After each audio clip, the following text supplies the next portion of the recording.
Out in rural Georgia, where fields stretch wide and mornings start with silence, a racist gang came for what they thought was an easy target. A quiet, aging black farmer named Marcus Owens. Alone, they assumed.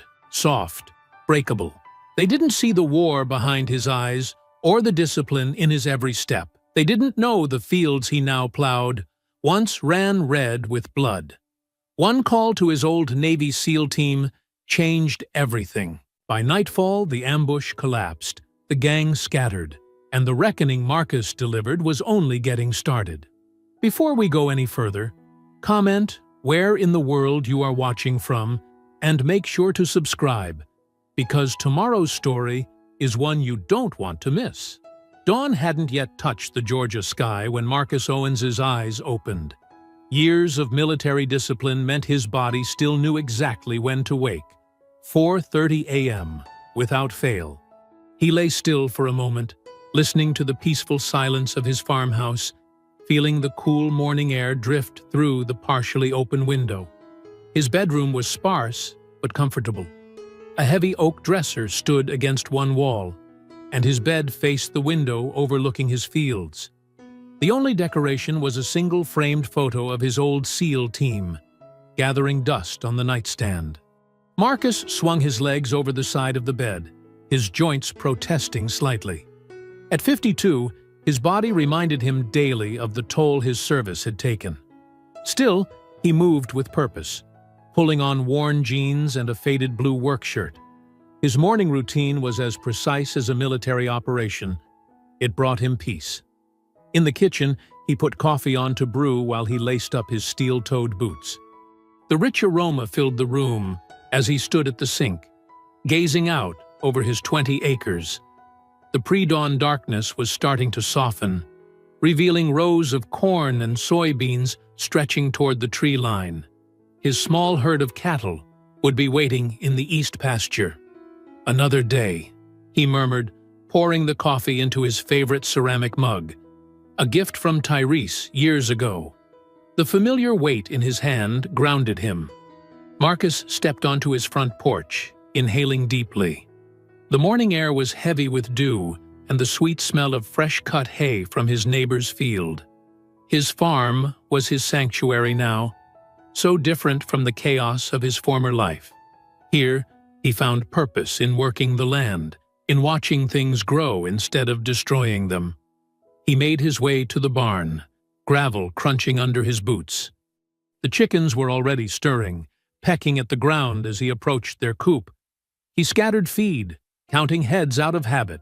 15 hens, 1 rooster, all present and accounted for.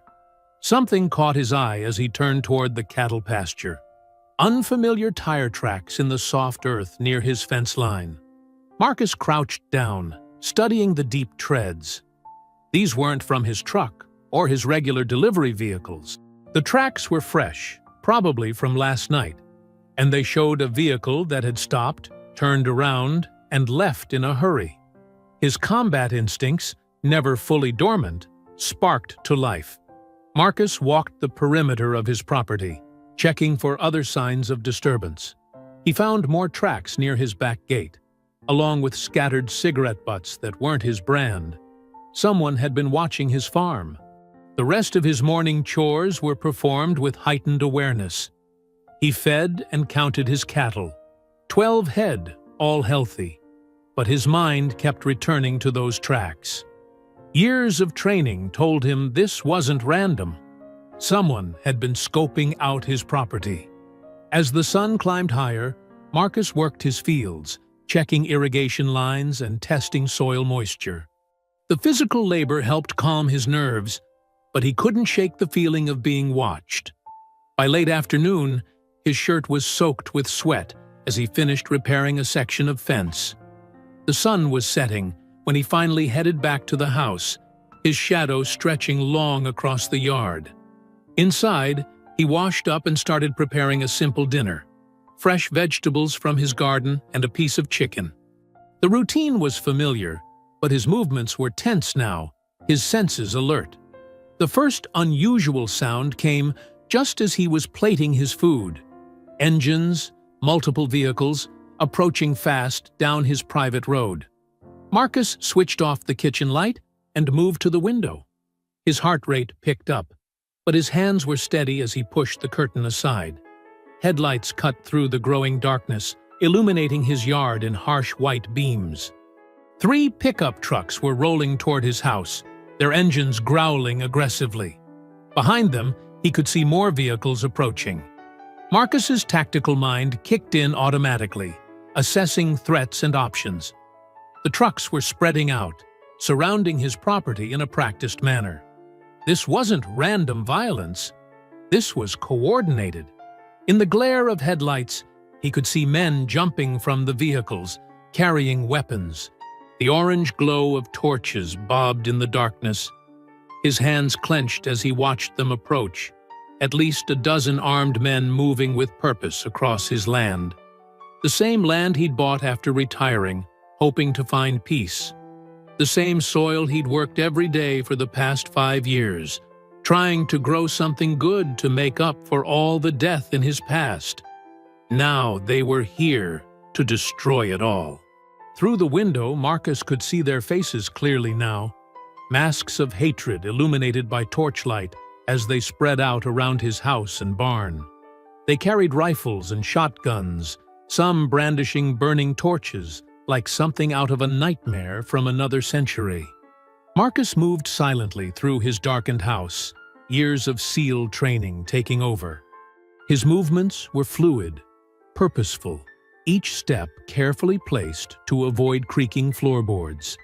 He needed to reach the barn, and fast. The sound of breaking glass shattered the night. A bottle crashed through his kitchen window, flames erupting as the Molotov cocktail spread burning gasoline across his floor. The acrid smell of smoke filled the air. Marcus slipped out the back door, staying low in the shadows. The attackers were spreading out, their torches casting dancing shadows across his property. Their voices carried clearly through the night air. "Burn it all down!" someone shouted. "Show him what happens when he doesn't know his place." The words made his jaw clench, but Marcus remained focused. 20 yards to the barn. He could make it. The darkness was his ally. He'd spent years mastering the art of moving unseen. He reached the barn's side door just as the first shots rang out. They were firing into his house now, glass breaking and wood splintering under the assault. Marcus slipped inside the barn, moving directly to a false panel in the wall. Behind it lay a waterproof case containing his M4 carbine, magazines, and body armor. Insurance he'd hoped never to need. The barn doors crashed open. Flashlight beams cut through the darkness as 2 men entered, their boots crunching on hay. Marcus could smell gasoline. They were planning to torch the barn, too. "Check the loft," one ordered. "Make sure he ain't hiding up there." Marcus moved like a shadow, silent and deadly.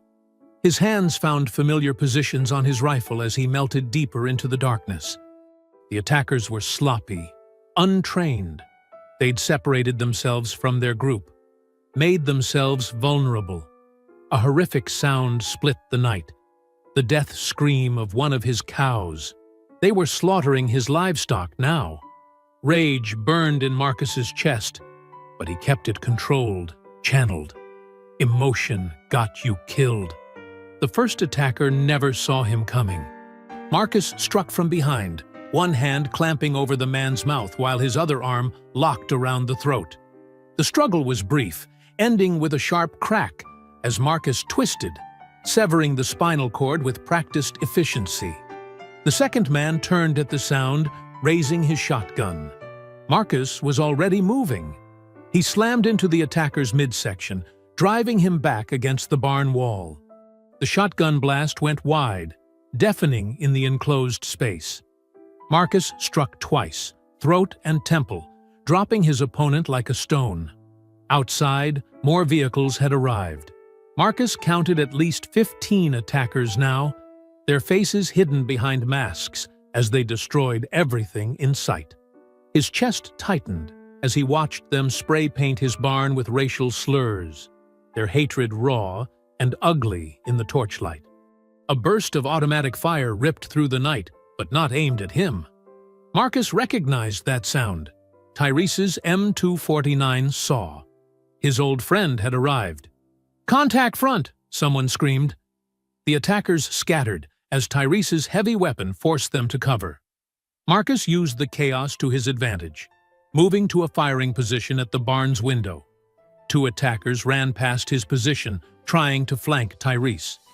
Marcus dropped them both with precise double taps. The training never left you. Aim, squeeze, confirm. Pain exploded in his left shoulder as a round found him.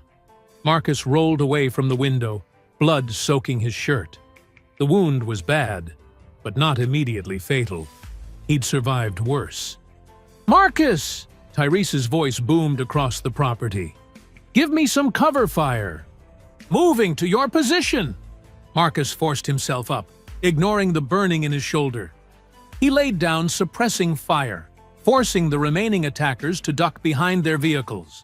Tyrese sprinted through the gap, his powerful frame moving with surprising agility for a man his age. "Damn, brother," Tyrese said as he reached Marcus's position. "You sure know how to throw a party." His eyes narrowed as he saw Marcus's wound.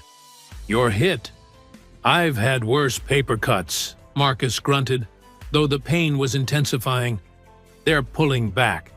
Indeed, the attackers were retreating now, engines roaring to life as they fled into the night. Tyrese kept his weapon trained on their escape route until the last vehicle disappeared.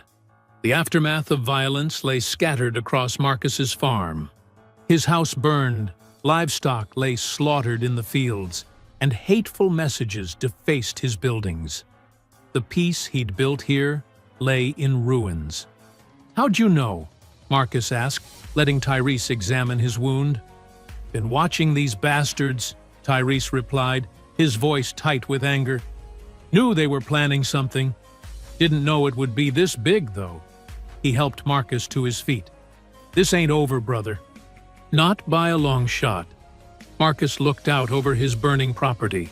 The land he'd worked so hard to nurture now scarred by hatred. The peaceful farmer in him mourned the destruction, but another part, the warrior he'd tried to leave behind, was awakening. These men had brought war to his doorstep.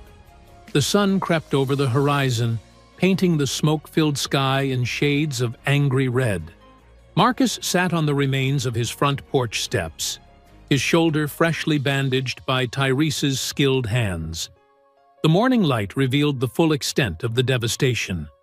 Blackened buildings, dead livestock scattered across blood-stained fields, and hateful messages carved into his land. 20 years of work, Marcus said quietly, his voice rough from smoke inhalation. "Everything I built here?" Tyrese stood beside him, his rifle still close at hand. "We'll rebuild it, brother. Every damn bit of it." Marcus touched his bandaged shoulder, wincing. The pain helped keep him focused, kept the rage from overwhelming him. 4 dead attackers lay covered with tarps near the barn, waiting for law enforcement. 2 more had escaped with injuries. The rest had fled like cowards into the night. "Sheriff's department should have been here hours ago," Tyrese said, checking his watch. "I called it in right after the shooting stopped." "They'll come when they want to come," Marcus replied. He'd lived here long enough to know how things worked. But even he was surprised when Sheriff Curtis Dade's patrol car finally rolled up around 7 a.m., taking his sweet time inspecting the property before approaching. The sheriff was a tall man with graying hair and an easy smile that never quite reached his eyes. He walked with the confident swagger of someone used to having his authority unquestioned. 2 deputies flanked him, looking uncomfortable. "Morning, Marcus," Dade said pleasantly, as if he wasn't standing in the middle of a war zone. "Heard you had some trouble last night." Marcus stood slowly, ignoring the pain. "That's one way to put it, Sheriff. My property's destroyed, my livestock slaughtered, and I've got 4 dead men who tried to kill me."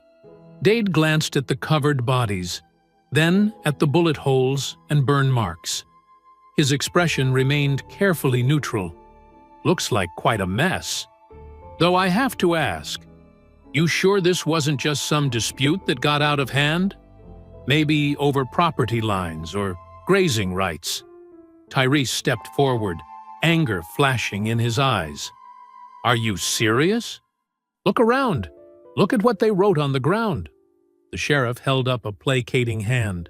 Now, Mr. Jackson, I understand you're upset, but let's not jump to conclusions. Could have been drunk kids causing trouble, making it look worse than it was. Marcus pointed to his destroyed house. Drunk kids with military-grade weapons? With organized tactics? Who knew exactly where to hit me? He kept his voice level through sheer force of will. This was a coordinated attack, Sheriff. They came to kill me. That's a mighty serious accusation, Dade said, writing nothing in his notepad. Did you recognize any of them? Get any names? They wore masks, Marcus replied, but I can describe their vehicles, give you shell casings, tire tracks. The sheriff closed his notepad. Tell you what, I'll file a report for trespassing and vandalism. Maybe we can track down some of these troublemakers. Have a talk with them about respecting private property? Marcus stared at him in disbelief. Trespassing? They tried to lynch me. They murdered my livestock. They burned racial slurs into my land. Now, Marcus, Dade's tone turned patronizing. Let's not make this about race. That'll just stir up trouble nobody wants. File an insurance claim for the damage, and we'll keep an eye out for suspicious activity. Tyrese took an angry step forward, but Marcus caught his arm. He recognized the look in Dade's eyes. The sheriff had already decided what version of events he'd accept. Pushing harder would only make things worse. Thank you for your time, Sheriff, Marcus said quietly. The words tasted like ash in his mouth. Dade tipped his hat. Sorry about your property, Marcus. Times like these might be worth considering selling. Lots of buyers interested in good farmland. With that parting shot, he and his deputies returned to their vehicles and drove away. Marcus waited until they were gone before sitting heavily on the steps again. His shoulder throbbed in time with his pulse. That racist piece of... Tyrese started. Save it, Marcus cut him off. We both knew how this would go. They sat in silence for a while, watching the sun climb higher.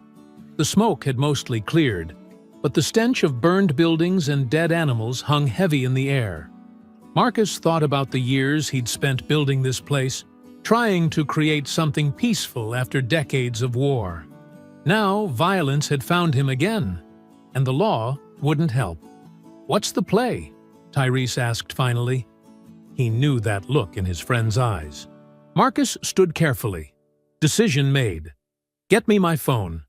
Tyrese retrieved Marcus's cell phone from his truck, one of the few things that hadn't been destroyed. Marcus scrolled through his contacts until he found the number he needed. He hadn't called it in years, but some connections never broke. He pressed dial and waited. It rang twice before a familiar voice answered. Sarah Adams. Marcus took a deep breath.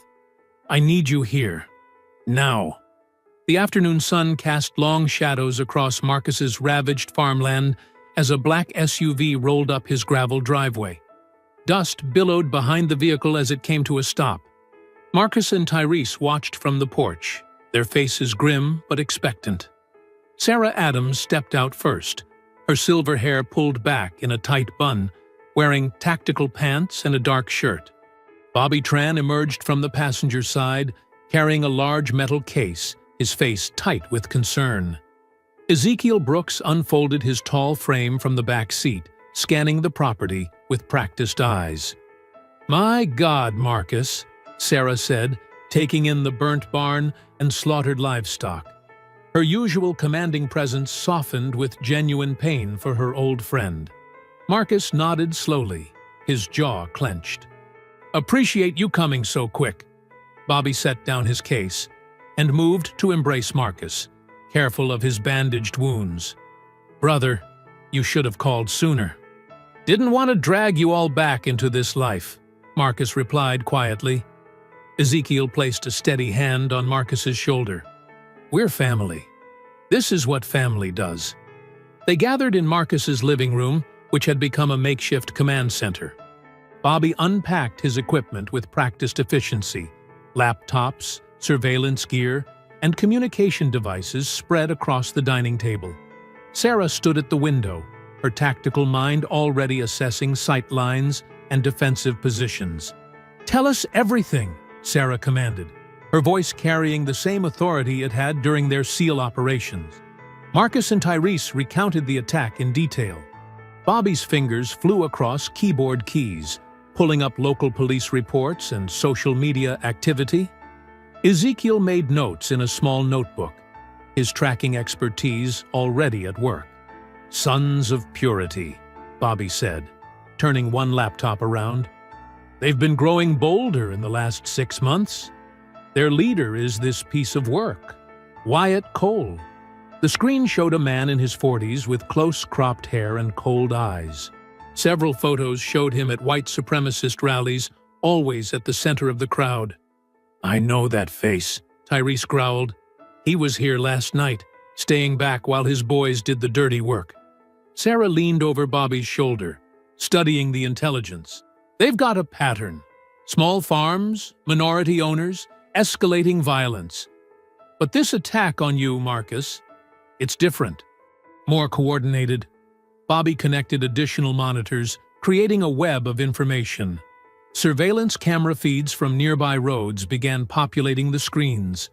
Ezekiel studied tire tracks in photographs taken that morning, comparing them to vehicle registrations. "Got something," Bobby announced after an hour of intense work. Cole's group operates out of an old warehouse off Route 16. Used to be a farm supply store. He pulled up satellite imagery. They're careful, but not careful enough. Their communications are encrypted, but... His fingers danced across the keys. "Amateur hour. I'm in." Sarah studied the warehouse layout. 3 entry points. Loading dock on the east side. Main entrance facing north. Emergency exit on the west wall. Her mind was already forming tactical approaches. Ezekiel returned from scouting the perimeter of Marcus's property. Found fresh tracks matching the ones from last night. They've been watching, probably for weeks. He spread out a local map. "They're using these back roads here and here." Explains how they approached without being noticed. Marcus stood at the table, his presence drawing everyone's attention. The others saw the change in him, the farmer replaced by the warrior they'd known for decades. "We need confirmation on Cole's location." Bobby nodded, typing rapidly. "Already on it. I've tapped into their cell networks. Cole's phone is pinging off towers near the warehouse. He's there right now." "Running it like a command center," Sarah observed, studying the surveillance feeds. "At least 20 members coming and going. Heavy weapons. They're not just some backwoods hate group." "No," Marcus agreed. "This feels more organized, professional." Bobby's system beeped, and new information flooded the screens.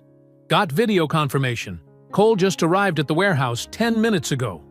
Live footage showed the gang leader's truck pulling into the loading dock.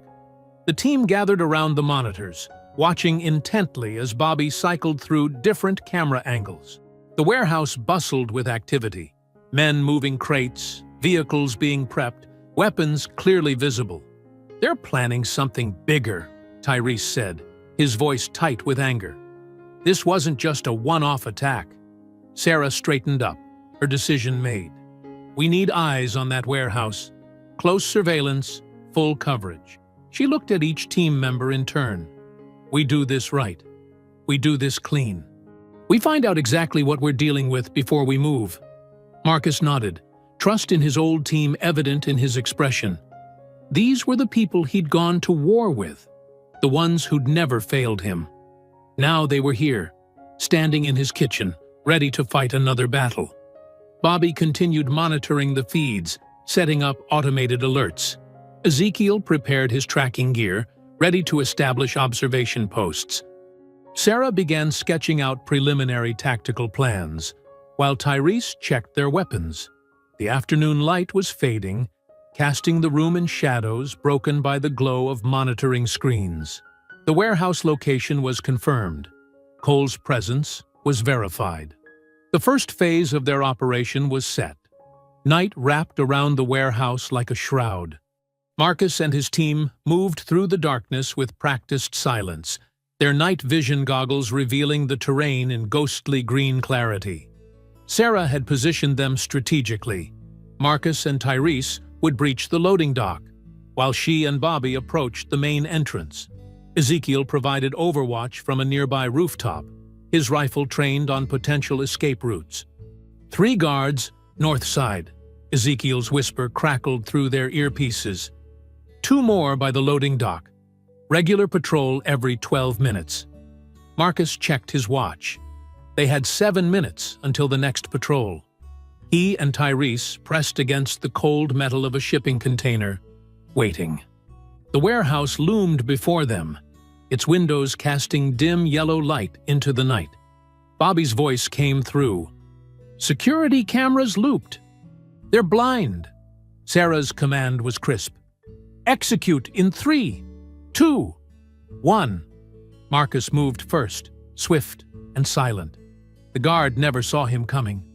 One precise strike to the throat, another to the temple. The man crumpled without a sound. Tyrese handled the second guard with equal efficiency. At the main entrance, Sarah and Bobby neutralized their targets with synchronized takedowns. 4 guards down, no alerts raised. "Loading dock clear," Marcus whispered, moving to phase 2. They breached the side door using Bobby's electronic bypass.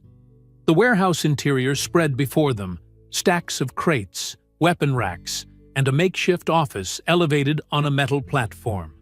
Marcus spotted Cole through the office windows, hunched over paperwork.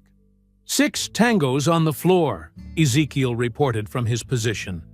2 by the weapons cache, 3 near the vehicles, 1 walking the catwalk.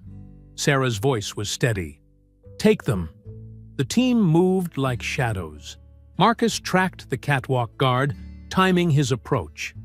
When the man turned, Marcus struck, a quick chokehold, easing the unconscious body down silently. Below, his team worked with lethal precision. Sarah took down 2 men by the weapons with rapid hand strikes. Bobby and Tyrese moved in perfect sync, neutralizing the others before they could raise an alarm. Cole remained oblivious in his office, music playing through his headphones. Marcus approached from behind while Sarah covered the door. Through the glass, they could see Cole bobbing his head to whatever he was listening to, completely unaware. Marcus kicked the door in. Cole spun, reaching for a pistol on his desk. Marcus was faster. His hand clamped around Cole's throat, slamming him against the wall. The gun clattered to the floor.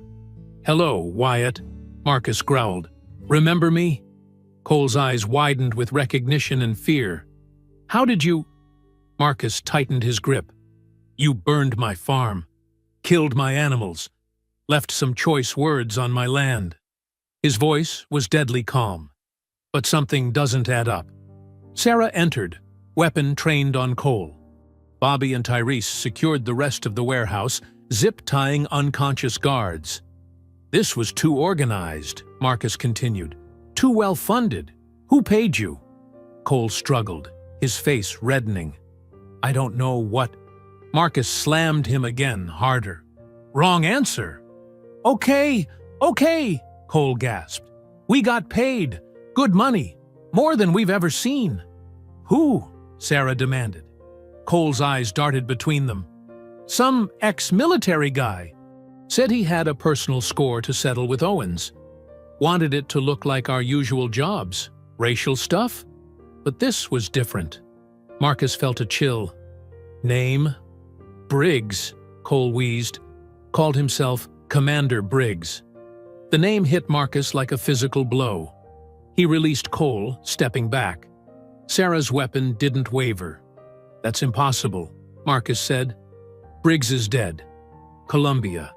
8 years ago." Cole shook his head, rubbing his throat. Not dead. Met him face to face. Older guy, military bearing. Scary calm, you know?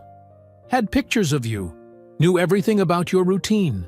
Said you owed him a debt in blood. Marcus exchanged looks with Sarah. They both remembered Colombia. Operation Ghostblade. The mission that went wrong. The civilian casualties they'd never fully explained. He's lying, Tyrese said from the doorway. No, I swear. Cole's voice cracked with genuine terror. Briggs is alive. He's been planning this for years. Said you took everything from him, so he was going to take everything from you. Started with the farm, but that was just the beginning. Bobby appeared with a laptop. He's telling the truth. Found encrypted communications. They match old Navy protocols, ones Briggs would have known. Marcus stared at Cole, his mind racing. Alan Briggs, his former commander, his mentor, the man who'd taught him everything about being a SEAL, the man whose death he'd carried as another weight of guilt. Where is he now? Marcus demanded. Cole shook his head frantically. Don't know. He contacts us. Different burner phones, different drops. Never stays in one place.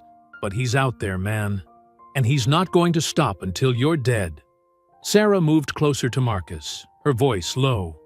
If Briggs is alive, then everything we thought we knew about Colombia was wrong, Marcus finished.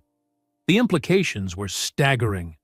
A commander they'd trusted, presumed dead, now orchestrating attacks from the shadows. Cole slumped in his chair, defeated. He said you'd figure it out eventually. Said when you did, to tell you something. He swallowed hard. Said to tell you, remember the children of Ghostblade. Dawn crept over Marcus's farmhouse, casting long shadows through the burned fields.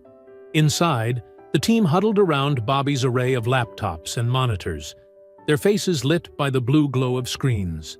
Empty coffee cups littered the table, evidence of their sleepless night analyzing the intel from Cole's warehouse. Look at this, Bobby said, fingers flying over the keyboard. Security footage appeared, showing a figure in a dark coat meeting with Cole. The image was grainy, but the military bearing was unmistakable.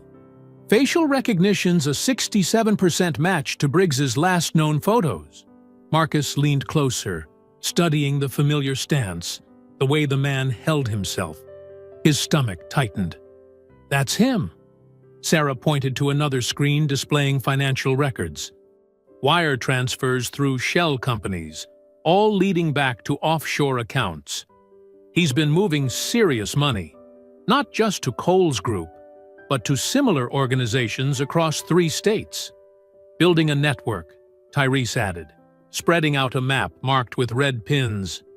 Each pin represents an attack on minority-owned farms in the last 6 months.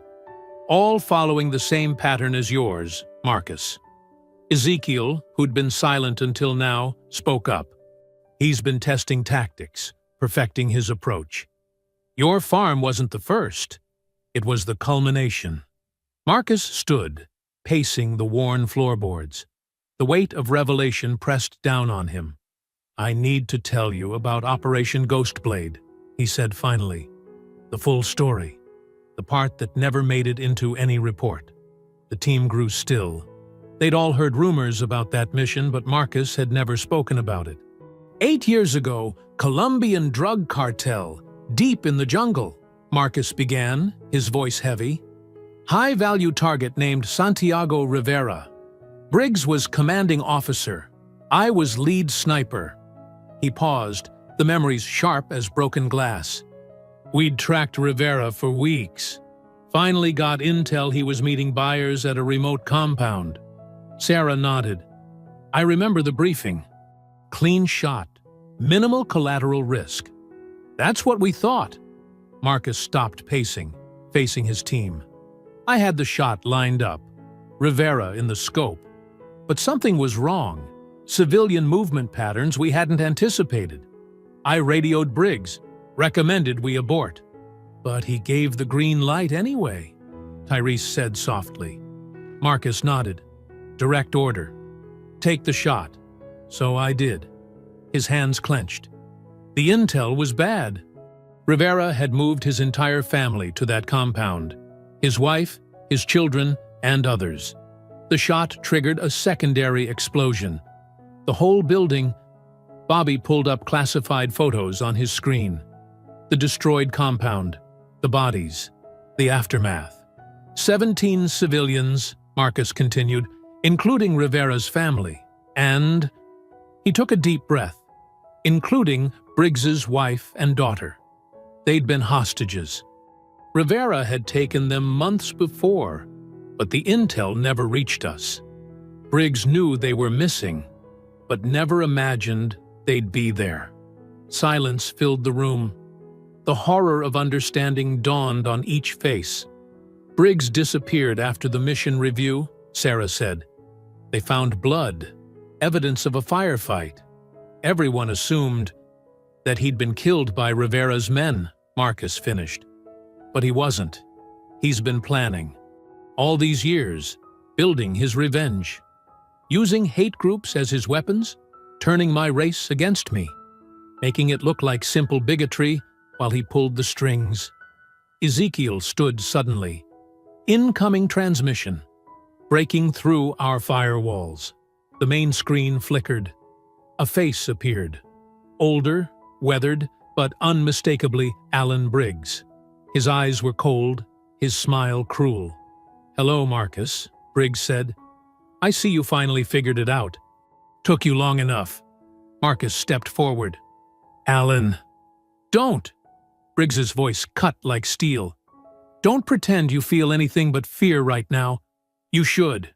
You took my family from me, made me watch through your scope as they died. Now I'm going to take everything from you. Slowly, piece by piece." The camera panned, showing photos pinned to a wall. Marcus's farm, his friends, the team. Surveillance shots taken over months. "Your farm was just the beginning," Briggs continued.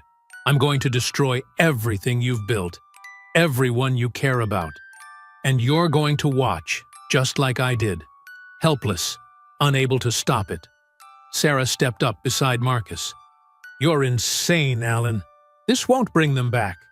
Briggs laughed, a hollow sound. "This isn't about bringing them back, Sarah. This is about justice, about making him feel what I felt. The children of Ghostblade demand it. The children of Ghostblade were innocent," Marcus said. "This is just murder." "No, Marcus. This is war. And I learned from the best, you, the team. All those lessons about precision strikes, about using the enemy's weaknesses. I've just chosen different weapons. Instead of bullets, I use hatred. Instead of bombs, I use fear." The screen showed more photos, other farms, other victims of the hate group attacks. Every person I've hurt, every life I've destroyed. Their blood is on your hands, and I'm just getting started. Bobby's fingers flew across the keyboard, trying to trace the signal. Briggs smiled, noticing. "Don't bother, Bobby. You taught me too well about covering tracks. When I'm ready, you'll find me. Until then," his eyes locked onto Marcus. "Watch your back. Watch your friends. Because you never know which moment will be their last." The screen went black, leaving the team in stunned silence. Marcus's hands gripped the back of a chair, knuckles white with tension. The morning sun now streamed fully through the windows, but the warmth couldn't chase away the chill of Briggs's threats. Sarah immediately took charge. "We need to secure the perimeter. Now." She pulled out a tablet, drawing up a quick tactical map. "Bobby, set up motion sensors every 50 yards. Ezekiel, get the drone coverage expanded. We're blind out there." Marcus nodded, his military training kicking in. "I've got weapons cached in the barn's foundation. Tyrese, help me." He turned, but Tyrese was already gearing up, checking his pistol. "I'll do a sweep of town," Tyrese said, sliding spare magazines into his vest. Something about those photos Briggs showed. Some were recent. He's got eyes on us, which means he's got people nearby. Not alone, Marcus said sharply. We stick together. Tyrese shook his head. Town's got too many corners, too many witnesses. One man draws less attention. I'll keep radio contact every 15 minutes. He checked his watch. Mark time now. Sarah stepped forward. He's right, Marcus. We need intel, and Tyrese knows how to stay invisible. She handed Tyrese an encrypted radio. First sign of trouble, you call. No heroics. Marcus didn't like it, but he knew they were right. He clasped Tyrese's shoulder. 15 minutes, 1 second late, and we come in hot. Copy that. Tyrese grinned, but his eyes were serious. Keep the coffee hot. They watched from the porch as Tyrese's truck disappeared down the dirt road. Bobby was already setting up the perimeter sensors, while Ezekiel launched a small surveillance drone from the back field. Marcus and Sarah worked methodically, retrieving weapons and ammunition from his hidden cache. They transformed the farmhouse into a defensive position, covering angles, establishing fields of fire. It was familiar work, bringing back memories of countless missions. The first radio check came right on schedule. Town looks quiet, Tyrese reported. Checking the sheriff's office next. Something feels off about... Static cut through his words. Say again, Marcus called. You're breaking up. Multiple vehicles, unmarked. More static. Think I've been made... Sarah was already moving. Track his signal! Bobby's fingers flew across his laptop. Got him! 3 blocks from the sheriff's office. The sound of gunfire crackled through the radio, followed by the screech of tires. Contact! Tyrese's voice was tight. 4 shooters, maybe more. The transmission cut off in a burst of static. Marcus was running to his truck, Sarah right behind him. They peeled out onto the road, gravel spraying. Bobby's voice came through their earpieces. Taking heavy fire. He's moving south on Parker Street. Multiple pursuers. More gunfire echoed through the town, both through their radios and in the distance. They were still 2 minutes out. Lost his signal, Bobby reported. Last known position behind the old hardware store. Marcus pushed the truck faster, taking corners with practiced precision. They reached the hardware store in a screech of brakes. The street was empty, but fresh rubber marks scarred the asphalt. Shell casings glinted in the morning sun. Split up, Sarah commanded. Clear the area. Watch for civilians. They moved with practiced efficiency, checking corners, doorways, any possible hiding spot. The back alley told the story. Scattered brass, scuff marks in the dirt, signs of a fierce hand-to-hand struggle. A dumpster bore fresh bullet holes. Marcus found Tyrese's radio, crushed and bloody, near a loading dock. Dark stains marked the concrete, still wet. Tire tracks led away, deep impressions suggesting a heavy vehicle. Marcus! Sarah called from around the corner. She stood by a white van, its side door open. Inside, tactical gear lay scattered. Professional grade, military issue. These aren't local thugs. These are operators. Marcus examined the gear. No markings, but the setup is familiar. Private military contractors. Briggs is hiring professionals now. They heard sirens in the distance. Sarah grabbed his arm. We need to move. Sheriff's department will be here soon, and they're not on our side. Back in the truck, Marcus gripped the steering wheel so hard it creaked. The image of Tyrese's bloody radio burned in his mind. His oldest friend, the man who'd saved his life countless times, now in Briggs's hands. We'll find him, Sarah said firmly, reading his thoughts. Briggs wants an audience. He'll contact us. Marcus nodded slowly. But what will be left of Tyrese when he does? They drove back to the farm in heavy silence.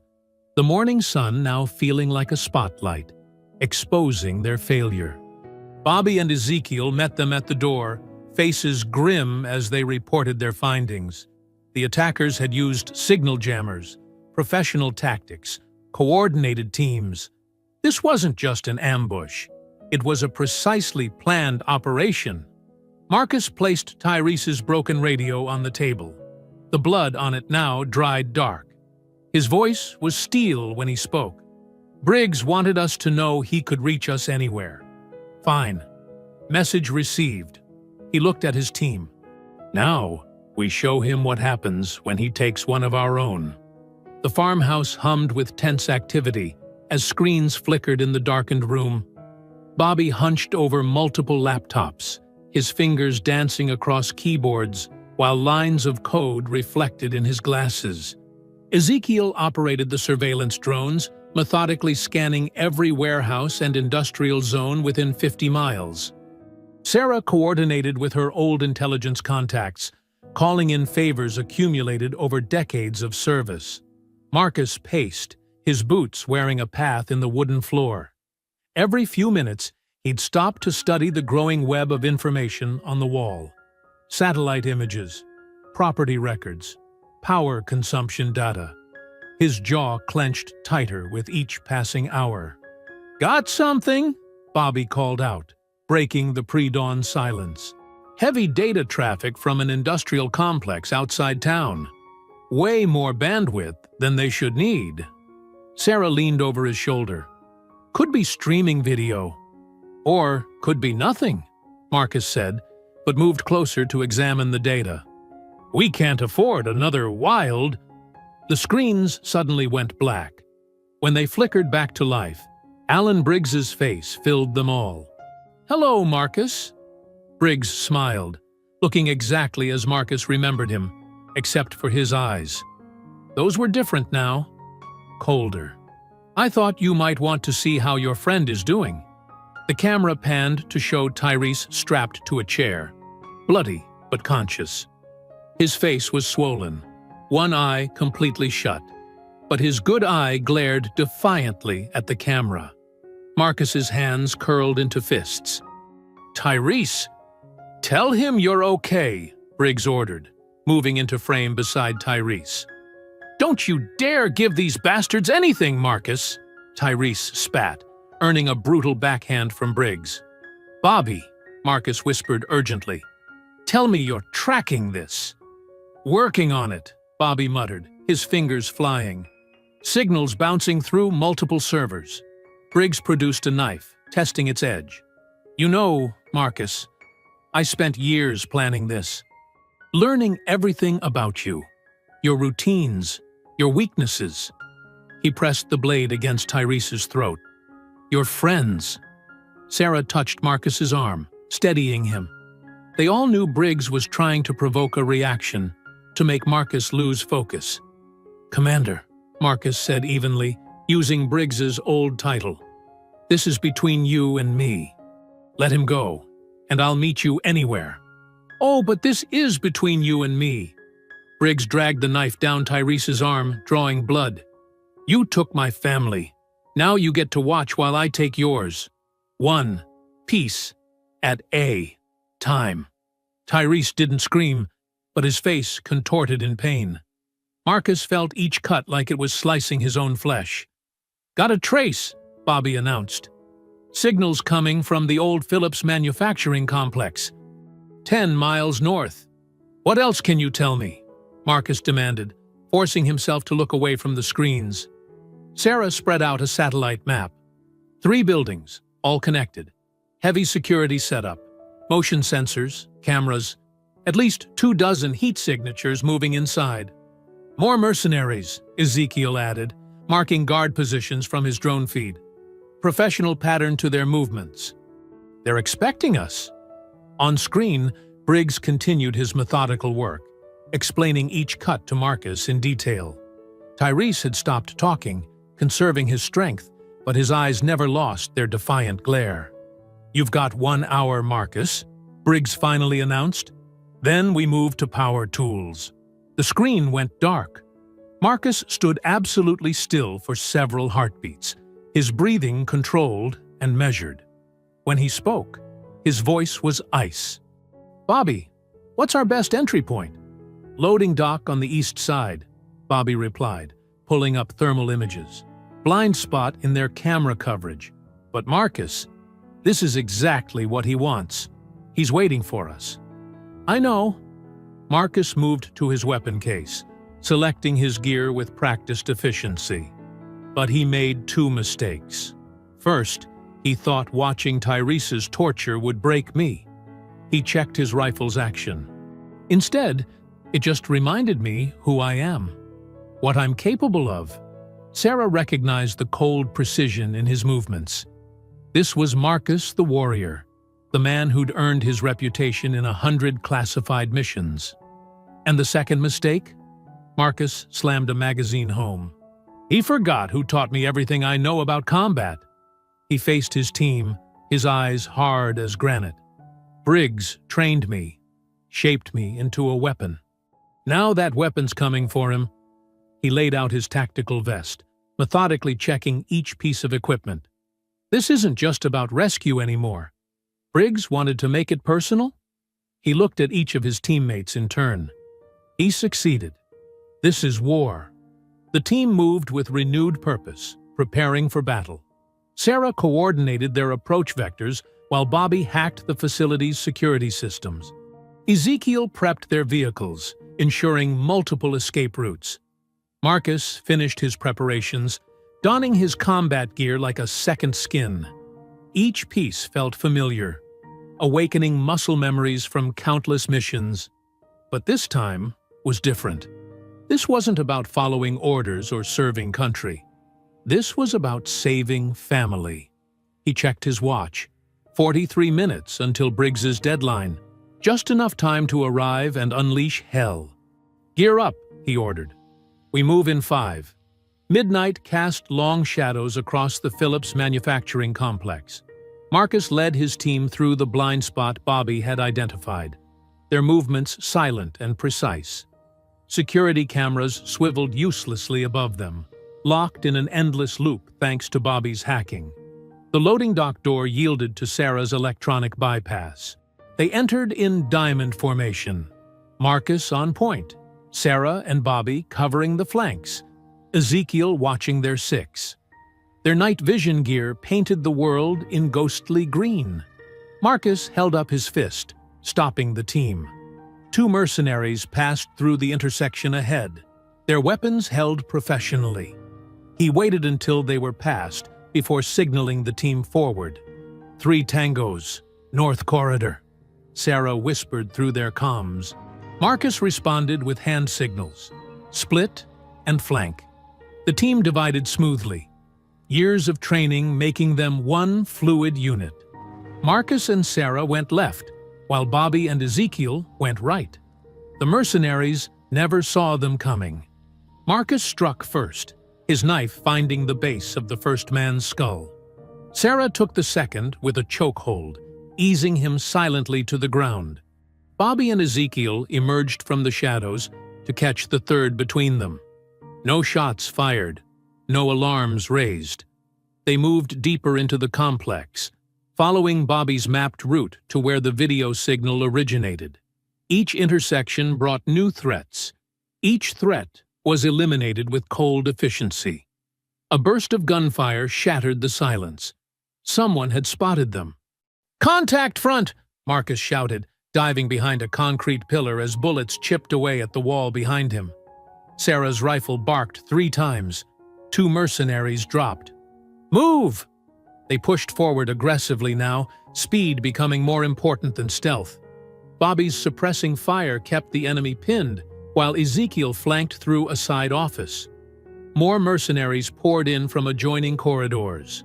Marcus's rifle spoke in controlled bursts. Bodies fell. Shell casings bounced off concrete floors. The smell of cordite filled the air. 2 minutes to target room, Bobby called out between reloads. A grenade bounced around the corner. "Down!" Marcus yelled. The explosion rattled windows and showered them with debris.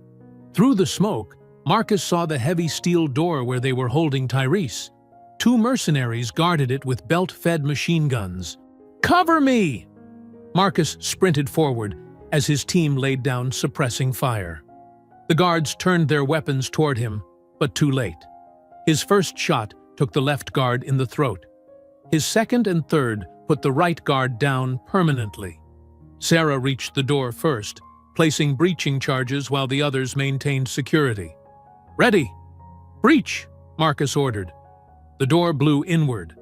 Marcus was through before the smoke cleared, his rifle scanning for threats. The room was empty except for Tyrese, still strapped to the chair, head slumped forward. "Tyrese!" Marcus rushed to his friend, checking for a pulse. It was there, weak but steady. "Took your sweet time," Tyrese mumbled through swollen lips. "Complain later," Marcus said, cutting the restraints. "Can you walk?" "Hell no," Tyrese grinned bloodily. "You get to carry my heavy ass." Marcus hoisted Tyrese over his shoulders in a fireman's carry. "Team, we're mobile. Let's go." They started their extraction, moving more slowly now with their wounded teammate. Sarah took point while Bobby and Ezekiel covered their flanks. "Multiple contacts converging," Bobby warned, checking his tablet. "They're trying to box us in." An explosion rocked the building. Then another. The floor trembled beneath them. "They're collapsing the structure!" Sarah shouted. "Move!" Marcus staggered as another blast went off nearby, nearly losing his grip on Tyrese. Concrete dust filled the air. Support beams groaned ominously above them. They ran, no longer trying to be tactical. Gunfire pursued them through the corridors. Bobby paused to return fire, taking a bullet in his vest, but dropping 3 pursuers. "Exit 30 meters ahead," Sarah called out.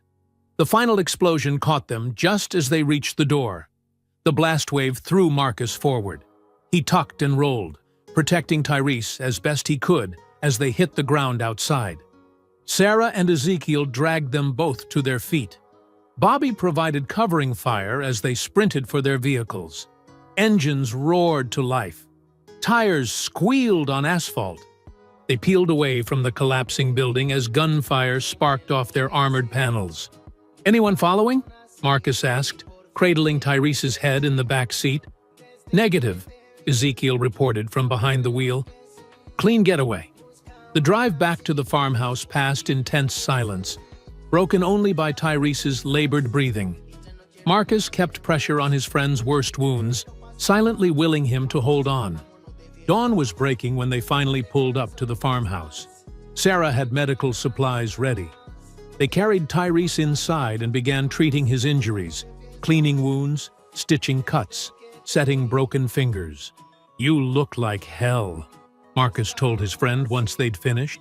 "Should see." "The other guys?" Tyrese managed a weak smile. Marcus squeezed his shoulder gently. "Rest. You're safe now." He stepped outside onto his porch, watching the sunrise with his team. They were exhausted, covered in blood and concrete dust, but alive. They'd gotten Tyrese back. For this moment, at least, it felt like victory. Dawn painted the farmhouse kitchen in soft orange light as Marcus carefully cleaned the last of Tyrese's wounds. His friend winced as antiseptic touched raw flesh, but remained stoic. The rest of the team moved purposefully around them, Sarah organizing medical supplies, while Bobby and Ezekiel monitored their surveillance equipment. "Those stitches are going to leave some nasty scars," Marcus said, taping down a fresh bandage. "Just more stories to tell," Tyrese replied weakly. "Besides, chicks dig scars." Sarah approached with fresh coffee and pain medication. "Here, these should help take the edge off." "The good stuff?" Tyrese managed a slight grin before swallowing the pills. Bobby looked up from his laptop. "Briggs's operation is in chaos. That raid hit them hard. We took out at least 15 of his best men, and the complex is completely destroyed." "Local news is already covering the explosion," Ezekiel added, checking his phone. "Police can't ignore this one." Marcus finished with the bandages and stood, stretching his tired muscles. "We need to press our advantage. Briggs will be..." A high-pitched beeping cut through the morning quiet. Bobby's head snapped toward his equipment. His eyes went wide. Energy spike! Massive electrical surge coming from... The world exploded. The blast hit like a giant's hammer, shattering windows and throwing everyone to the floor. Heat and pressure rolled through the house in a deafening wave. Marcus's ears rang as he scrambled to his feet. "Everyone out! Now!" He grabbed Tyrese, hauling his injured friend up as more explosions rocked the foundation. Sarah appeared through the smoke, helping support Tyrese's other side. They stumbled toward the door as ceiling beams cracked ominously above. Bobby and Ezekiel were already outside, waving frantically. "The barn!" Bobby shouted. "More charges!" The barn detonated in a massive fireball, sending burning debris raining across the fields. The shockwave knocked them all down again. Marcus covered Tyrese with his body as flaming wood and metal showered around them. Secondary explosions rippled through the property. The greenhouse disintegrated. The equipment shed blew apart. Even the distant storage silos erupted in flames. Years of careful farming literally going up in smoke. "The vehicles!" Sarah yelled. "We need to!" Their trucks exploded simultaneously, turning the driveway into an inferno. Briggs had thought of everything. Marcus watched in horror as fire consumed his crops. The wheat fields burned like a golden sea, smoke billowing black against the morning sky. The fruit trees he'd planted 5 years ago crackled and split in the intense heat. Everything he'd built since leaving the service, everything he'd created to find peace, all of it burning. "Move! Get to the tree line!" he shouted over the roar of the flames. They half-carried Tyrese away from the destruction, finally reaching the relative safety of the woods that bordered the property. For nearly an hour, they could only watch. The fire department eventually arrived, but there was little they could do except contain the spread. Marcus's farm burned until there was nothing left to burn.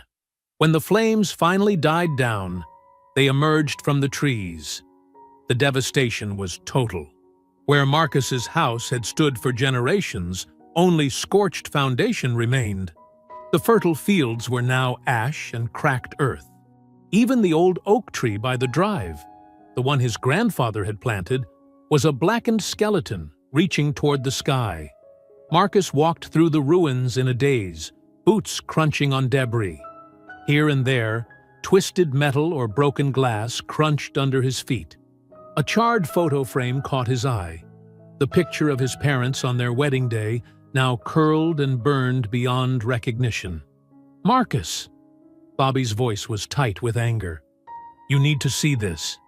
He held up his tablet. A new video message was playing. Briggs's face filled the screen, older and harder than Marcus remembered, but still wearing that same cold smile. "I told you I'd take everything from you, just like you took everything from me," Briggs said. "But I'm not finished. Meet me at our old training ground. You remember the place. Come alone, or I start targeting your team's families next. Time to end this where it began." The message ended. Marcus stared at the blank screen, feeling something shift inside him. The shock and grief crystallized into pure, focused rage. Sarah touched his arm. "Marcus, we need a plan. We can't—" "No." His voice was quiet but hard as steel. "No more plans. No more tactics. He wants me. He gets me. You can't face him alone," Tyrese protested from where he sat propped against a tree. "That's exactly what he wants." Marcus looked around at his team, his family. Then he looked back at the smoking ruin of his home. Everything he'd built to escape violence had been destroyed by violence. The peaceful life he'd tried to create was now ash and ember. He could feel the warrior he'd tried to leave behind stirring to life again. The patient farmer was gone. What remained was the weapon the Navy had forged him into. "He thinks he's broken me," Marcus said, his voice carrying the promise of retribution. "He thinks this makes us even." He picked up his rifle from where they'd stashed their weapons in the woods. The familiar weight felt right in his hands again. The team regrouped at Bobby's hunting cabin, a modest two-room structure tucked away in dense Georgia woods. Marcus sat at a worn kitchen table cleaning his rifle with mechanical precision, while the others tended to Tyrese's wounds on a makeshift cot. The cabin's single bulb cast long shadows across rough wooden walls. "Your bandages need changing," Sarah said to Tyrese, her voice carrying forced calm. She worked methodically, trying to hide her concern at his wincing. "These cuts are deep, but they'll heal clean if we keep them covered." Bobby paced near the cabin's single window, his laptop balanced on one arm. "I've got satellite imagery of the training ground. It's been abandoned for years, but there's recent vehicle activity. Briggs has definitely been setting up shop there." 3 access roads, Ezekiel added from where he studied maps spread across the floor. "All easily monitored. He'll see us coming no matter which way we approach." Marcus continued cleaning his rifle, each movement precise and familiar. The smell of gun oil filled the small space, mixing with antiseptic and wood smoke from the small stove. "Not us," Marcus said quietly, not looking up. "Just me." The cabin went silent, except for the soft crackle of the stove. Sarah's hands stilled on Tyrese's bandages. "Like hell," Tyrese growled, trying to sit up straighter. "You're not facing that psychopath alone. He said, 'Come alone, or he targets your families next.'" Marcus finally looked up, his eyes hard. "You know he means it. You saw what he did to my farm." "We can set up overwatch positions," Bobby argued. "Stay hidden but close enough to—" "No!" Marcus's voice was firm but gentle. "This started between me and Briggs. It ends the same way." Sarah slammed down the medical supplies she was holding. "This is exactly what he wants. He's isolated you, destroyed your home, and now he's trying to separate you from your team. It's tactically stupid and you know it."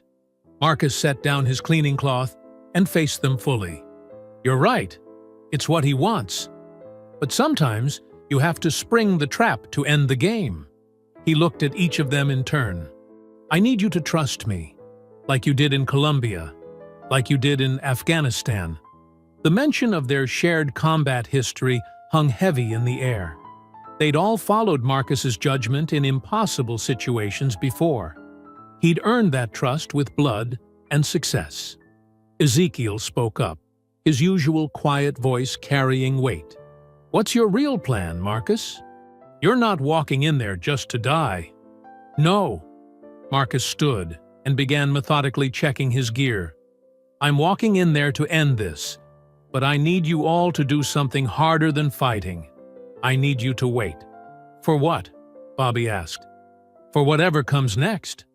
Marcus shouldered his pack. "If I don't make it back, you hunt him down. If I do—" He managed a grim smile. "Well, we'll need help rebuilding the farm." Tyrese struggled to his feet, ignoring Sarah's protests. He limped over to Marcus and grabbed his shoulder. "Brother, don't do this. Not alone." Marcus pulled his oldest friend into a careful hug, mindful of his injuries. "Some debts can only be paid one-on-one. You taught me that, remember?" Tyrese's jaw clenched, but he nodded slowly. They all remembered the night in Kandahar when Tyrese had gone alone to face the warlord who'd killed his sister. They'd trusted him then. Now he had to return that trust. Sarah approached next, her anger replaced with fierce concern. "You've got 3 hours before full dark. After that, we're coming in. Families be damned." Marcus nodded. It was more time than he needed. The team watched from the cabin's porch as Marcus's figure disappeared into the lengthening shadows. The sun was setting behind the trees, painting the sky in shades of blood and gold. Marcus drove an old truck they'd borrowed from one of Bobby's contacts, taking back roads to avoid attention. The familiar Georgia landscape rolled past, but his mind was already at the training ground, remembering its layout, planning approaches. The abandoned military facility appeared exactly as he remembered. A sprawling complex of concrete buildings, rusted equipment, and overgrown training courses. The main gate hung open, its chain cut. Marcus parked outside and continued on foot, moving silent as a ghost through deepening twilight. The facility had been their advanced training ground 20 years ago. Every building, every corner, every sight line was etched in his memory. He could almost hear the echoes of younger men running drills, Briggs's voice barking orders, the crack of gunfire on the range. Now, it was a tomb of military ghosts, perfect for their final confrontation. As darkness claimed the sky, Marcus moved deeper into the complex. His boots made no sound on broken pavement. Wind whispered through empty doorways, but beneath the natural sounds, he caught the faint hum of generators, the glint of fresh boot prints in old dust, the subtle signs of recent activity masked by someone who knew how to hide them. Briggs was here. Marcus could feel his presence like a storm about to break. He paused in the shadow of the main administration building, letting his senses extend into the gathering night. 2 decades of combat experience told him he was being watched. Somewhere in the darkness, his former commander was waiting. The game was beginning. Marcus moved through the shadowy training compound like a ghost, his rifle at the ready. Moonlight filtered through broken windows, casting strange patterns across debris-strewn floors. Every step brought back memories, young SEALs running drills, Briggs's commanding voice echoing off concrete walls, the pride of earning their tridents. The air felt thick with dust and tension. Marcus's boots crunched softly on scattered glass as he cleared each room with practiced precision. The building's layout was exactly as he remembered, but now everything was stripped bare, leaving only skeletal remains of their former training ground. A faint metallic click made Marcus freeze. His enhanced hearing, honed by decades of combat, picked up the subtle sound of movement above. He melted into the shadows of a doorway, controlling his breathing, becoming one with the darkness. "Welcome home, Marcus." Briggs's voice boomed through the empty halls, seeming to come from everywhere at once. "I knew you'd come alone. Always the honorable one, weren't you?" Marcus didn't respond. He tracked the voice's origin, noting how it echoed differently from various speakers hidden throughout the building. Classic misdirection. But Marcus hadn't survived this long by falling for basic tricks. "Nothing to say to your old commander?" Briggs taunted. "The man who made you what you are?" A shadow moved on the catwalk above. Marcus fired 2 precise shots, splintering metal where Briggs had been a split second before. The sound was deafening in the enclosed space. Briggs's laugh echoed again. "Still quick on the trigger. Just like in Colombia." Marcus advanced carefully, using the building's support columns for cover. "You want to talk about Colombia? Let's talk face to face." "Oh, we will." Briggs's voice dripped with venom. "We'll talk about how you gave the order to fire without confirming the target. About how my wife and daughter died because of your arrogance." Something clattered across the floor. A flashbang. Marcus turned away just as it detonated, but the blast still left his ears ringing. Through the disorientation, he sensed movement behind him. Marcus spun, barely deflecting Briggs's knife thrust. The blade sliced air where his throat had been. They crashed together in a brutal exchange of strikes, each man calling upon years of close combat training. Briggs was still powerful despite his age, his technique precise and lethal. He drove Marcus back with a combination of strikes, his face twisted in rage. "You took everything from me!" Marcus absorbed a punch to his ribs, countering with an elbow strike that caught Briggs's temple. "We were hunting terrorists. Your family wasn't supposed to be there." "They were visiting my brother," Briggs roared, landing a devastating kick to Marcus's knee. If you'd waited 5 minutes for confirmation, you'd have known that. They separated, circling each other in the dim light. Blood trickled from a cut above Marcus's eye. Briggs favored his right side where Marcus's elbow had found its mark. "I've lived with that guilt for 20 years, Marcus said, his voice raw. "But you're using it to justify murder, using hate groups to destroy innocent lives. You've become everything we fought against." Briggs charged again, his attack fueled by pure hatred. They exchanged a furious series of blows, neither man giving ground. The sound of their combat echoed through the empty building, flesh striking flesh, grunts of pain, bodies slamming against walls. "Innocent?" Briggs spat blood. "Like my daughter was innocent. She was 12, Marcus." 12! He landed a devastating combination that sent Marcus staggering. I had to identify their bodies. What was left of them? Marcus recovered, blocking Briggs's follow-up attack and countering with a sweep that took the older man's legs out. They both went down hard, grappling on the debris-covered floor. Each man sought submission holds, trying to end the fight. "I see their faces every night," Marcus grunted, fighting for position. "But this won't bring them back. You're just creating more victims." Briggs headbutted Marcus, stunning him momentarily. "Good! Now you know how it feels to lose everything." He wrapped his hands around Marcus's throat, squeezing with murderous strength. "To watch your world burn." Marcus's vision began to darken. He could feel Briggs's fingers crushing his windpipe. With desperate strength, he bucked and rolled, breaking the grip. Both men scrambled to their feet, gasping for air. "You're right about one thing," Marcus wheezed, settling into a fighting stance. "I did make a mistake in Colombia, but I won't make another one tonight." Briggs charged with a roar, abandoning technique for pure aggressive fury. Marcus sidestepped, using his opponent's momentum against him. In one fluid motion, he trapped Briggs's arm and executed a perfect throw, driving him into the concrete floor with crushing force. The impact knocked the wind from Briggs's lungs. Before he could recover, Marcus had him pinned, one arm locked behind his back in an unbreakable hold. Briggs struggled, but the position was secure. Marcus could have ended it there. One sharp twist would break Briggs's neck. Instead, he maintained the hold, forcing his former commander to face the cold floor. "Do it!" Briggs growled. "Finish what you started."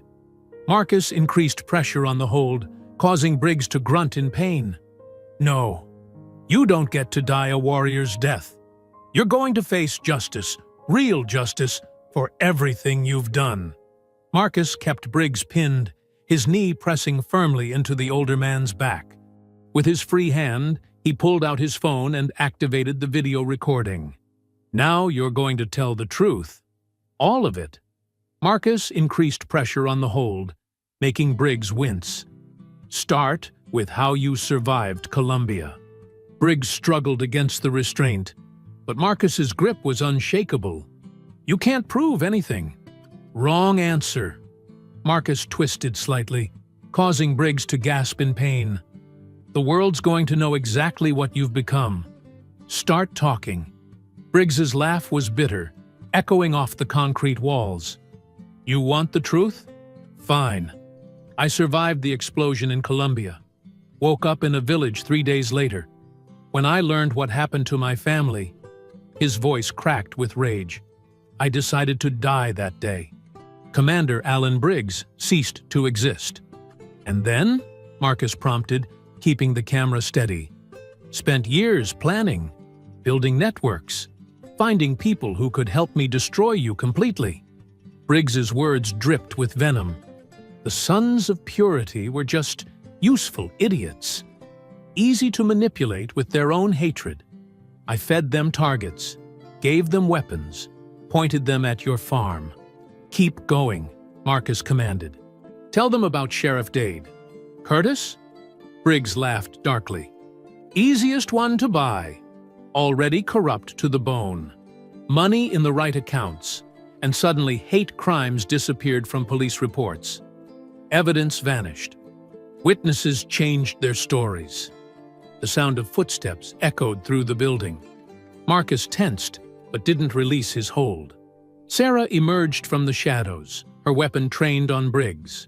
Behind her, Bobby and Z secured the perimeter with practiced efficiency. "Couldn't stay away, could you?" Marcus said, managing a slight smile despite his exhaustion. "You really think we'd let you face him alone?" Sarah moved closer, her expression hard as she looked down at Briggs. "We've got the building surrounded. Federal agents are on their way." Briggs renewed his struggles. "You think this changes anything?" "You can't undo what happened." "No," Marcus agreed. "But we can stop you from hurting anyone else." He addressed Sarah without taking his eyes off Briggs. "Bobby's evidence?" "Already sent to every major news outlet and federal agency," Sarah confirmed. "Sheriff Dade was arrested 10 minutes ago. His deputies are cooperating, turning over everything." Red and blue lights began flashing through the broken windows. The sound of vehicles and voices grew outside as law enforcement arrived. Bobby appeared with 2 federal agents, their badges gleaming in the dim light. "Commander Alan Briggs," one agent announced formally. "You're under arrest for conspiracy, terrorism, attempted murder, and multiple federal hate crime violations." Marcus maintained his hold while the agents approached with handcuffs. "This is justice, Alan, not revenge. That's the difference between us." As the agents secured Briggs, Marcus finally released his grip and stood slowly, his body aching from the fight. Sarah steadied him with a supportive hand. "The press is outside," Bobby reported, joining them. "Whole circus is waiting. Got multiple agencies fighting over jurisdiction." "Let them fight," Sarah said. "We've got enough evidence to bury him in any court." They watched as the agents led Briggs away. The former commander walked with his head high, but his defeat was evident in every step. Outside, camera flashes burst like lightning through the windows. Marcus leaned against a wall, suddenly feeling every year of his age. "Any word on Tyrese?" "Stable," Z reported quietly. "Doctors say he'll make it. Already asking when he can come home." A small smile crossed Marcus's face. Stubborn as always. More agents entered the building, photographing evidence and documenting the scene. Marcus's team stayed close, forming a protective circle around their exhausted brother. "The farm," Marcus started, thinking of his destroyed home. "Is just land," Sarah finished firmly. "We'll rebuild it. Together." Bobby nodded. "Already got contractors lined up.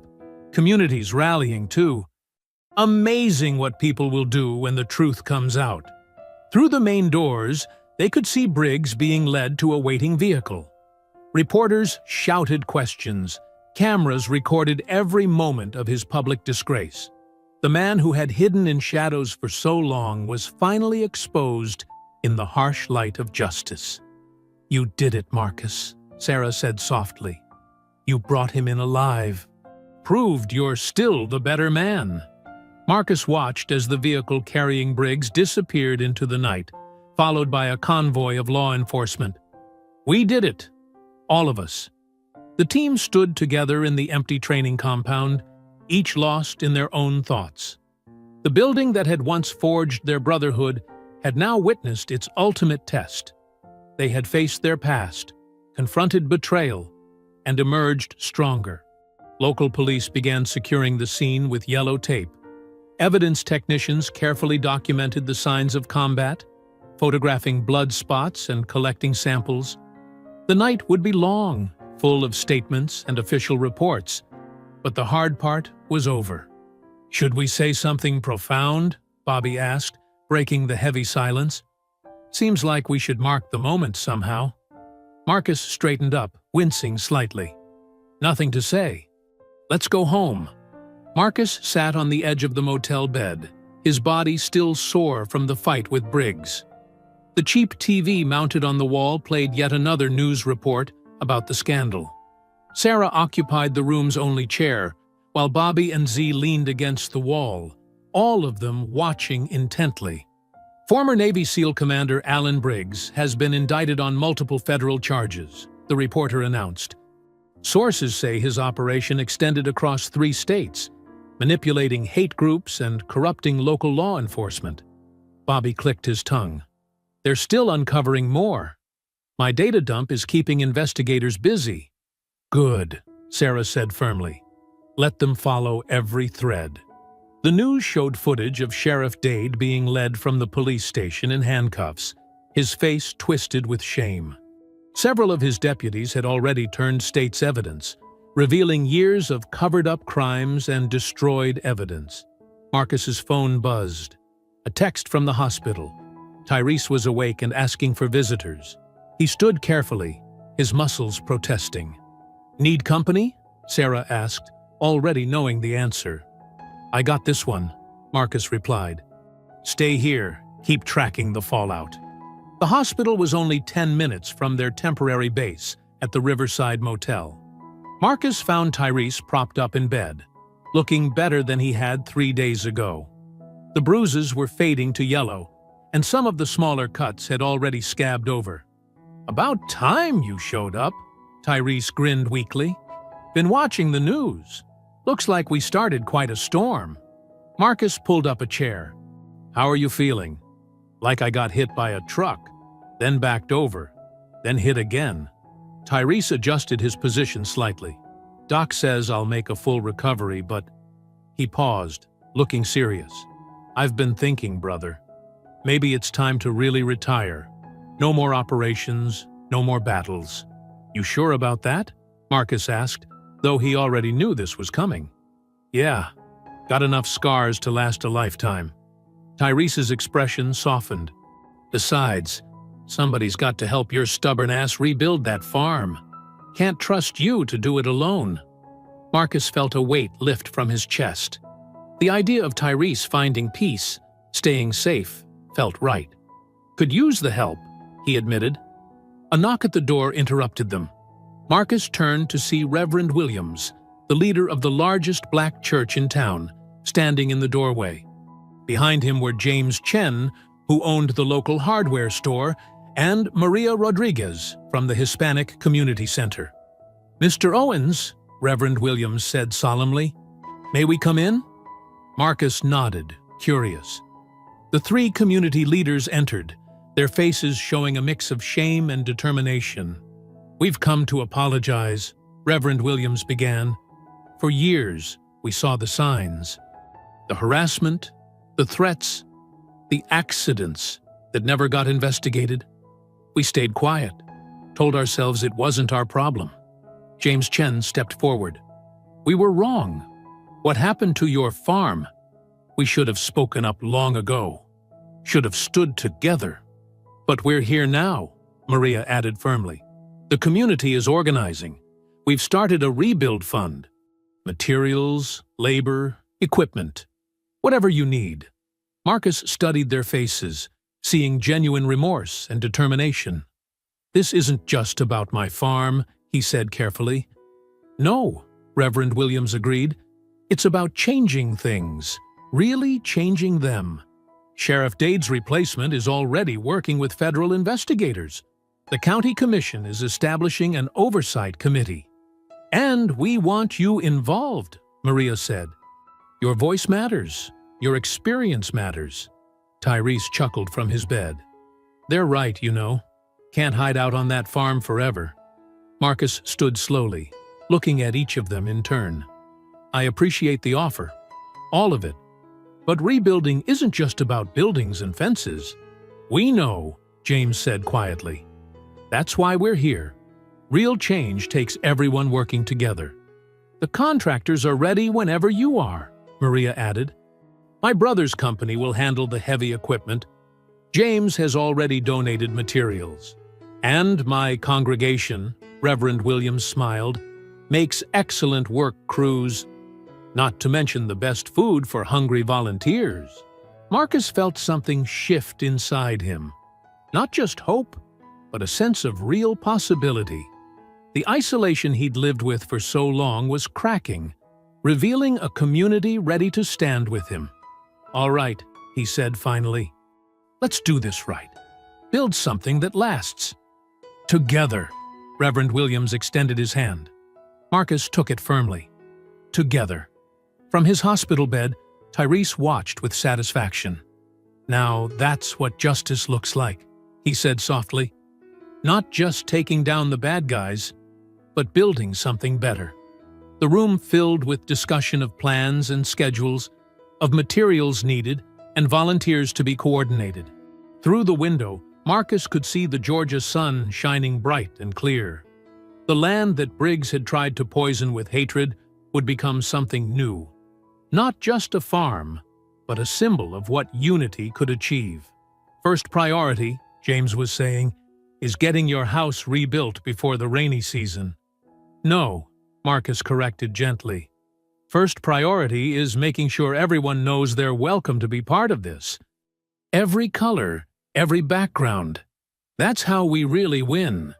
The others nodded in agreement, understanding that this moment was about more than construction plans. It was about building bridges, healing wounds, and creating the kind of community that would stand strong against any future threats. The morning sun painted long shadows across Marcus's rebuilt farm. 6 weeks of hard work had transformed the scorched earth into something new, something hopeful. Fresh wooden fences lined newly plowed fields, and the frame of a new barn stood tall against the Georgia sky. Marcus knelt in the rich soil, his hands deep in the earth as he prepared to plant the first row of corn. Beside him, Therese worked carefully, still moving a bit stiffly but determined to help. Sarah, Bobby, and Ezekiel spread out along the row, each with their own section to plant.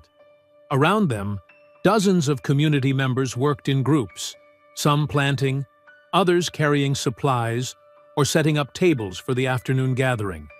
James Chen directed a team installing irrigation pipes, while Maria Rodriguez's crew painted the last touches on the new storage shed. Reverend Williams moved between groups, offering encouragement and cold water. "Never thought I'd see the day," Tyrese said quietly, patting soil around a seedling. "All these people coming together like this." Marcus nodded, looking at the diverse crowd working his land. Change comes when people decide to make it happen. Sarah paused her work, wiping sweat from her forehead. "The foundation paperwork came through yesterday. The Red Clay Initiative is officially registered." "Good timing," Bobby added, precision placing his seeds with almost mathematical accuracy. "I've already got 3 veteran farming groups asking how they can get involved." Ezekiel worked silently nearby, but his usual tension had eased. The peaceful work of planting seemed to soothe something in all of them. Mrs. Patterson, an elderly neighbor who'd brought lunch for the volunteers every day since the rebuild began, called out from the new porch. "Food's ready for anyone who's hungry." The workers began gathering under the shade trees where tables had been set up. Marcus stood, brushing dirt from his knees, taking in the scene. Children played between the tables, while adults from every background in the community shared food and conversation. "Time to make the announcement?" Sarah asked, standing beside him. Marcus nodded. "Might as well do it while everyone's here."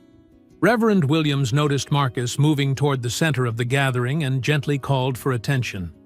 The crowd quieted, faces turning expectantly toward Marcus.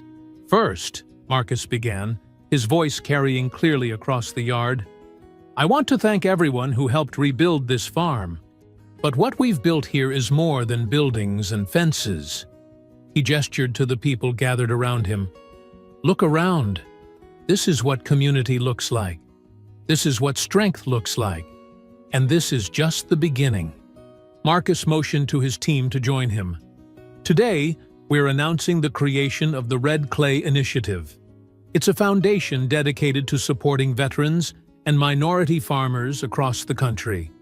We'll provide resources, training, and support to those who want to work the land but face barriers because of who they are or where they come from. A murmur of approval rippled through the crowd. Marcus continued. What happened here? The hatred, the violence. It wasn't just about me. It was about trying to keep things divided, keep people afraid.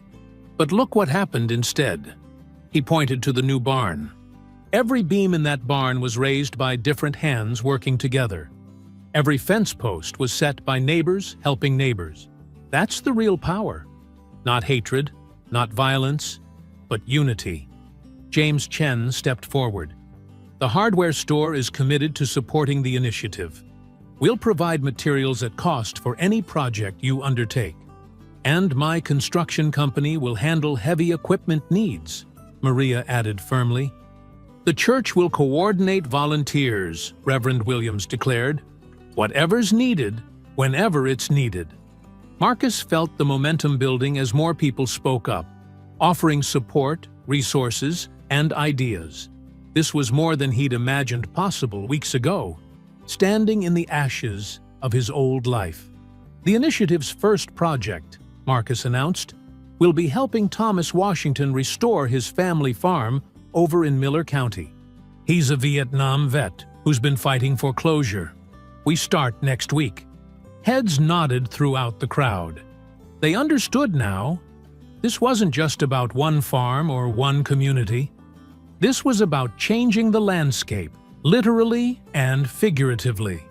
The gathering evolved into an impromptu planning session, with people forming groups to discuss logistics, resources, and schedules.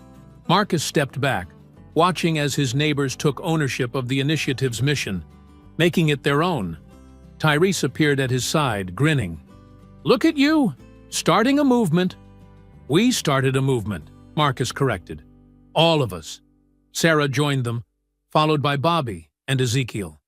They stood together, watching the energy and enthusiasm spread through the crowd. It's more than justice, Sarah observed. It's transformation. From ashes to action, Bobby added, with his characteristic dry smile. The afternoon sun cast golden light across the newly planted fields as Marcus and his closest friends moved to the edge of the property. They stood together, looking over the rebuilt farm, the new buildings, the freshly turned earth, and, most importantly, the people working together to create something meaningful. Marcus felt a deep satisfaction settle in his chest. The land that had once been scarred by hatred now promised new growth, new possibilities, and new connections that would reach far beyond these acres. I hope you enjoyed that story. Please share it with your friends and subscribe so that you do not miss out on the next one.